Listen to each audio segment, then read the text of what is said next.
Kylian Mbappe left Argentina defenders chasing shadows. But the best is surely yet to come. He may have already announced himself to the football world. A £166 million transfer fee will do that, but in Kazan on Saturday, Kylian Mbappe made his most telling contribution on the biggest stage of his fledgling career. 2 goals and an all-round fearsome performance, Mbappe shined brightest on the pitch during France's 4-3 last 16 victory over Argentina. Brighter than Antoine Griezmann, brighter than Paul Pogba, brighter even than Lionel Messi.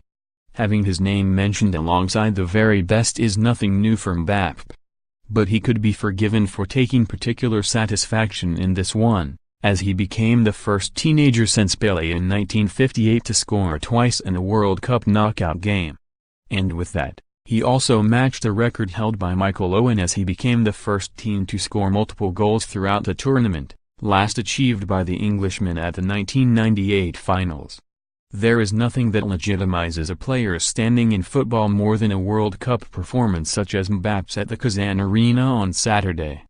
During the first half it was Mbappe's athleticism that caught the eye, the story of the opening 25 minutes. On the counter-attack, the 19-year-old punished Jorge Sampaoli's suicidal high line repeatedly with his searing pace in behind. But then it was an intelligence that belied his years. He switched flanks with Antoine Griezmann, came deep and made early runs to leave Javier Mascherano, Marcos Rojo and Enzo Perez chasing shadows. The teenager's athleticism led to France's opening goal from the spot as he ran 45 yards, breezing past Rojo, plucking the ball out the sky and tempting the center-back into a reckless challenge, an invitation that was foolishly accepted. It was then Paul Pogba's quick thinking that nearly saw Mbappe earn his second penalty. Again his touch was impeccable. Messi-esque, but he was brought down just outside the box.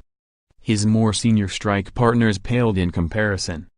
Despite scoring the opener from the penalty spot and clipping the bar with an early free kick, Griezmann was comparatively ineffectual. His brightest moment came when he left his defender for dead on the flank but made the wrong call and drilled his cross into the arms of Franco Armani.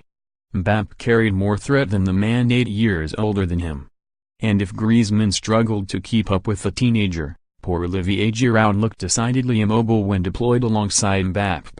The Chelsea striker acts as the pivot once France are set, but the majority of their first half chances came on the counter, suiting Mbappe and Griezmann's pace far more. When an opportunity did come Giroud's way, he allowed the cross to cannon off him, rusty after a lack of involvement in the opening stages. In complete contrast, Mbappe was wonderfully alert for the goal which put France 3-2 up. Reacting to a ricochet, he pounced upon the loose ball, shifted onto his left foot and fired home from close range. It was a clever, incisive move that demonstrated his feel for the game already. Didier Deschamps has shown loyalty to Giroud, but we wonder how much more fearsome France would be if Karim Benzema was welcomed back into the fold, or even if Anthony Martial was given the chance to develop as a No. 9. At times Giroud was completely isolated and Argentina defenders were around him in a flash, not allowing him the time to link up with Griezmann or Mbappe. Once the game became stretched, Giroud did make a telling contribution. Set as the pivot, he helped the ball on for the onrushing Mbappe to rifle home his second and France's fourth. With Argentina's defense all at sea, Giroud found himself with a presentable opportunity but fired into the side netting from a difficult angle. But no matter. Mbappe proved he's top dog for Les Bleus and France should be able to count on him for the next 3 of 4 World Cups. What's most exciting for French fans and most daunting for everyone else is the best is surely yet to come.